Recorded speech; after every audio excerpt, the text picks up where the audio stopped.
అందరికీ నమస్తే అండి. టీడీపీ, జనసేన, బీజేపీ పొత్తులో భాగంగా 25 ఎంపీ సీట్లకు గాను 8 ఎంపీ సీట్లు టీడీపీకి, బీజేపీకి ప్లస్ జనసేనకి ఇచ్చారు. అందులో జనసేన పార్టీ చాలా క్లారిటీగా ఉంది. కాకినాడ, మచిలీపట్నం నుంచి బాలశౌరి గారు, కాకినాడ నుంచి పవన్ కళ్యాణ్ గారు పోటీ దాదాపుగా ఫిక్స్. లేదా ఆయన పిఠాపురం ఎమ్మెల్యేగా పోటీ చేస్తే మళ్ళీ ఇక్కడ మారద్ది. నాకు తెలిసినంత వరకు కాకినాడ నుంచి ఆయనే పోటీ చేస్తారు, పవన్ కళ్యాణ్ గారు ఎంపీగా పోటీ చేస్తారు. ఇక బీజేపీకి యాక్చువల్ నిన్న అయితే ఈనాడులో వార్త వచ్చింది. ఏది అరకు, విజయనగరము, అనకాపల్లి, రాజమండ్రి, నరసాపురం, తిరుపతి అని వచ్చింది. కానీ ఇప్పటికీ కూడా బీజేపీ విపరీతమైన లాబింగులు చేస్తున్నారు. బీజేపీ ఎంపీ సీట్లు మార్చమని. వాళ్ళేమో ఏలూరు ఎంపీ సీటు మీద చాలా పట్టుదలగా ఉన్నారు. ఈరోజు తపనా చౌదరి గారు ఆత్మీయ సమావేశం కూడా పెట్టారు. ఎంపీ సీటు ఇవ్వకపోతే నేను పోటీలో అయితే ఉంటా, అది మీ ఇష్టం.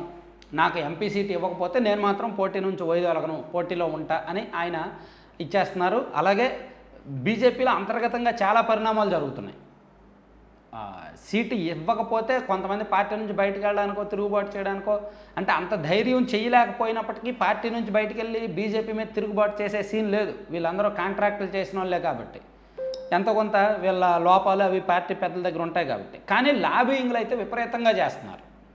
ఏలూరు ఎంపీ సీట్ కోసం తపనా చౌదరి గారు, సుజనా చౌదరి గారు, హిందూపురం ఎంపీ సీట్ కోసం సత్యకుమార్ గారు అండ్ సీఎం రమేష్ గారు అండ్ ఆయన పరిపూర్ణానంద స్వామి గారు.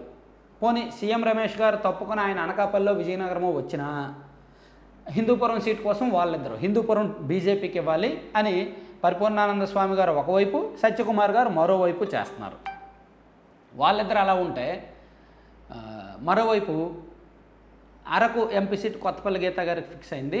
విజయనగరం ఎంపీ సీట్ ఏమో మాధవ్ గారు, మాజీ ఎమ్మెల్సీ ఉన్నారు కదా, గత ఎమ్మెల్సీ ఎన్నికల్లో కూడా పోటీ చేశారు, ఆయన పోటీ చేయడానికి చూస్తుంటే ఆ సీటు మరొకరు ఆశిస్తున్నారు. అనకాపల్లి ఎంపీ సీట్ ఏమో సీఎం రమేష్ గారు. అంటే బీజేపీకి 6 ఎంపీ సీట్లు ఇచ్చినప్పటికీ వాళ్ళవి ఏవి అనేది నిన్న మాట్లాడుకున్నప్పటికీ స్టిల్ ఇంకా కూడా హిందూపురం మాకు ఇవ్వాలి, రాజంపేట మాకు ఇవ్వాలి, ఏలూరు మాకు ఇవ్వాలి అని అడుగుతున్నారనమాట. రఘురామకృష్ణరాజు గారిని కాకుండా ఆయన పక్కన పెట్టి ఏలూరు ఇచ్చేటట్టు మాట్లాడుతున్నారు.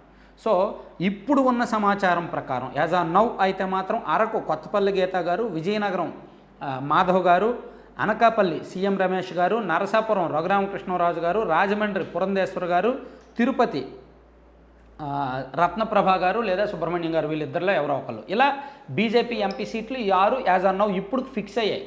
కానీ బీజేపీ వాళ్ళు ఏమంటున్నారు, రాజంపేట మాకు కావాలి, హిందూపురం మాకు కావాలి, ఏలూరు మాకు కావాలి, ఈ 3 కూడా మాకే ఇవ్వాలి, అవసరమైతే అనకాపల్లి, విజయనగరం మాకొద్దు, వదిలేసుకుంటాం, నరసాపురం, హిందూపురం, రాజంపేట అలాగే ఏలూరు ఈ 3 మాకు కావాలి, ఆ 3 ప్లేస్లో వేరే 3 మార్చేసుకోండి అని అడుగుతున్నారు.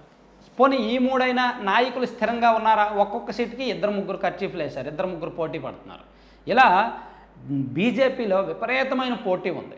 ఎవరు కూడా క్లారిటీగా లేదు. ఉన్న 6 ఎంపీ సీట్లకి కూడా 12 మంది పోటీ పడుతున్నారు. ఆ 12 మంది కూడా ఈ 6 కాదు, ఆ 6 కావాలి, ఇవి కాదు, అవి కావాలని ఉందన్నమాట. సో 100% అయితే యాజ్ ఆన్ నౌ ఫిక్స్ అయింది. పురంధేశ్వర్ గారు రాజమండ్రి, కొత్తపల్లి గీత గారు అరకు, ఈ 2 ఫిక్స్ అయ్యాయి.